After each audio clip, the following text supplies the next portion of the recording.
Alright, ladies and gentlemen, it is time once again for another edition of the Weekend Gamers. We are down half of our crew, though, because Dominic is at a cookout and Luke is also AWOL this weekend. But I do have Video Game Fan 1999 with me. Hi everyone, I'm excited for another great episode tonight, and let's hope this does turn out to be a good one. Well, let's hope so too.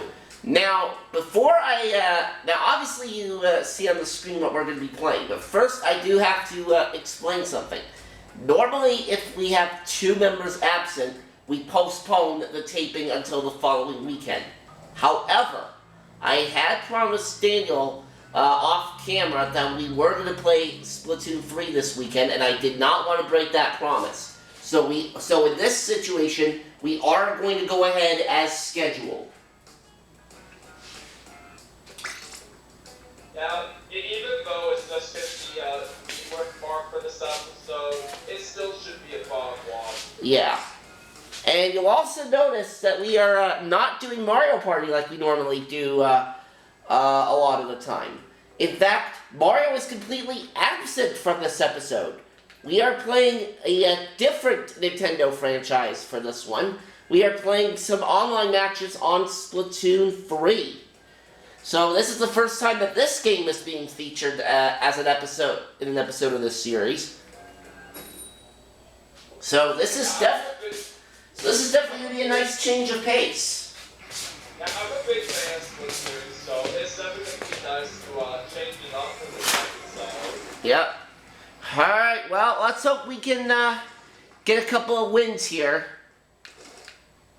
I hope so too, but we'll just see if luck is on our side.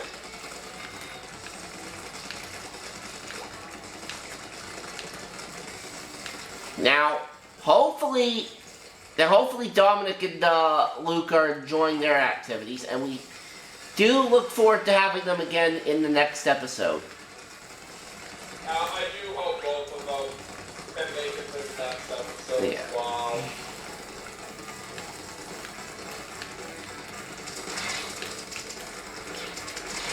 Now, as for when the next episode's going to be, I'm not sure exactly when we're going to tape that, because next weekend, my friend Aubrey is doing a game night on Zoom for his as part of his birthday. Now, I know his birthday's like in a couple of days, but so I guess, and he'll be 36, so, yeah, so this is, I guess, part of his birthday celebration at Zoom Game Night, so that'll be fun. So, what we may do, yeah, so if we do have an episode next weekend, it would likely tape on Friday night. But again, we will have to see what happens. I would also like to wish Aubrey a happy birthday, since his birthday is in just a few days. Yep, and actually, as of air date for this episode, it will be 3 days away, because this is going up on Sunday, like all my episodes of the series do, and his birthday is this upcoming Wednesday. That's definitely quite exciting for him. Yep. And that means I'm going to need to be, work on a birthday special for him. Well, I hope you do have a great time with that. Yep. Now, unlike past times, I didn't reach out to Aubrey, like, asking exactly what segments he wanted. But I know from past birthday specials I've done for him that he's not picky about segments. Yeah, that's what I do with that. Yeah. But I'm pretty sure I can find some good ones to do. In fact, I already have a good idea of exactly which segments I am going to be doing. Yeah, I do think some of the games out there shouldn't be too tough for you to decide for what I do know what Aubrey likes. Yeah. Oh, And also, another thing I didn't tell you, Daniel. Oh, actually, I think we're going to win this first match, are we? Yes, we are, in dominating fashion. Well, that is a great way to start off the episode, wouldn't you think so? Definitely. That is totally worth it. Yeah. So as I was saying, so I picked up a few more games this week for my collection. However, none of them are Nintendo Switch games. Would you like to tell me what you got? Yeah, I will definitely tell you. Now, these 3 games that I got are all for my Xbox. One is Batman Arkham Knight, which originally came out on the Xbox One in 2015. So it is a bit of an old game, but it's one I've never played before. So it's a new experience for me, and I kind of wanted to check it out. Then the other 2 I got just recently, like earlier this weekend, where I got F1 23 and the Saints Row reboot. Oh, those are nice games you got there. Yep.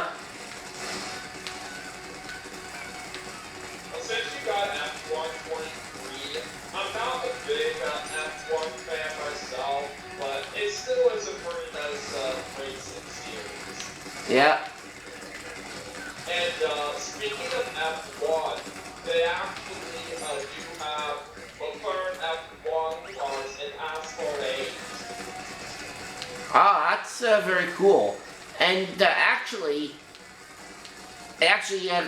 they are actually racing in Montreal this weekend for the Canadian Grand Prix for F1. Oh yeah, I heard about that. Now back when I had Asphalt 8 on my iPad Air before this died on me a few years ago, I did happen to own 3 of the McLaren F1 cars, which were the M14A, the MP4-8, and the Mercedes M425. Ah, very nice. But unfortunately, with Asphalt 8 Plus that I do have, the McLaren F1 cars have not returned yet. So I'm hoping that they'll put those in onto that game at some point. Well, we'll just have to see what happens. Oh, by the way, I don't know if Reed's going to walk this episode, but if he does, then it sure would be nice, because I did a happy birthday earlier. Yes. Now, there is also something that I do want to address. Now, I did already mention this, like, on my community tab, like just recently, but I should also make a point of mentioning this verbally. Now, and I also posted this particular announcement on my Discord as well. But there have been rumors popping up on YouTube the last few days of a potential Nintendo Direct happening soon. Now, obviously, it's unknown what kind of Direct it would be, but I will say this. Unless Nintendo actually announces something themselves, then nothing's gonna happen. So, basically, it's just taking those rumors with a grain of salt and just waiting to see when or if Nintendo actually does announce something. I sure would love a new Nintendo Direct soon. I always like when they put out a new one of those. Yeah. Now, the rumors that I've been hearing pinpoint June 21st as the date. And obviously, if that happens, then I will be doing a reaction video for it. However, that would obviously, whether I get to do it live or not, is obviously going to depend on the time. And, well, there's a loss, so rip. Because if the time for that ends up being in the morning, like, say, 9 o'clock, 10 o'clock Eastern time, then I wouldn't be able to watch it live right away because I'd be working during that time. So that would mean I'd have to watch it when I get home. And if that ends up being the case, then I do ask for no spoilers. Yeah, it's only fitting that people should find out about the announcements themselves. Yeah.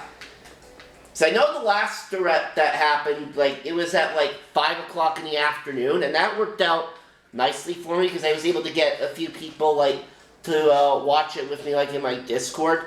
But like I said, if it ends up happening like on this upcoming Wednesday, and it ends up being in the morning or whatever, then I'll probably just have to watch it like on my own when I get home from work, which isn't necessarily ideal, but it's better than nothing.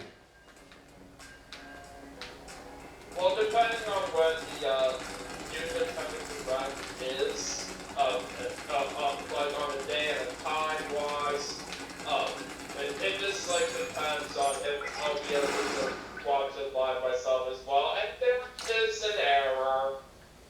From what I have heard, though, from a game industry insider who's familiar with these things, they did say that a partner direct was ruled out, so that's obviously a good thing, because remember around this time last year they ended up doing a little partner showcase, which isn't really the worst thing in the world, because sometimes we get some really good third-party games like from those showcases, but it's not the same as a general direct. Yeah, while those are a little bit different, sometimes you can still try to see some good announcements though. Yeah, I mean, like I said, even though a partner showcase isn't necessarily exciting, the one that we got around this time last year actually did reveal some pretty cool third-party stuff. Like, for example, like the remake of Pac-Man World, I think it was. Yeah, the Pac-Man World recap. Yeah, and of course, not to mention the new Mario and Rabbids game, Sparks of Hope. So, Big on Mario plus Rabbids, but it still is a good choice. yeah. So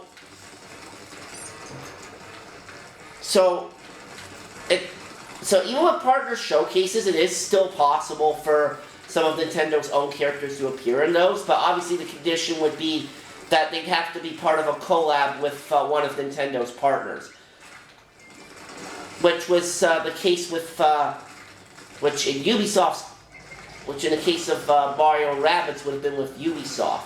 Now, of course, if a new Mario and Sonic game were to be announced, then that would obviously be with Sega. Yeah, I definitely do know that for a fact, since I do happen to be a big fan of the Mario and Sonic Olympic games here. And it would make sense for a new Mario and Sonic game, Mario and Sonic Olympics game to come out, that is, since the next Winter Olympics are going to be coming up, like, I think around the beginning of 2024, February 2024. So say you announce it, like, say, either, like, during the summer or, like, even in September or whatever. Release it, like in January or whatever before the Olympics, and then you're good. Yeah, it sure would be nice.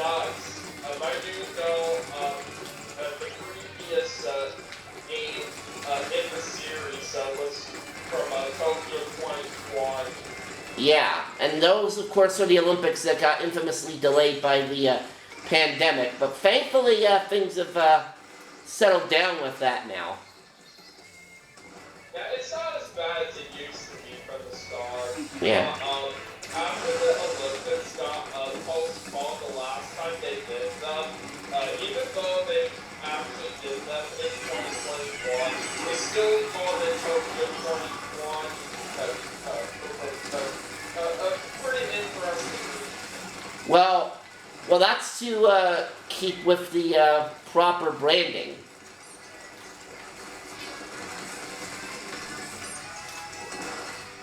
Okay, can you let me recharge my ink, please? Thank you.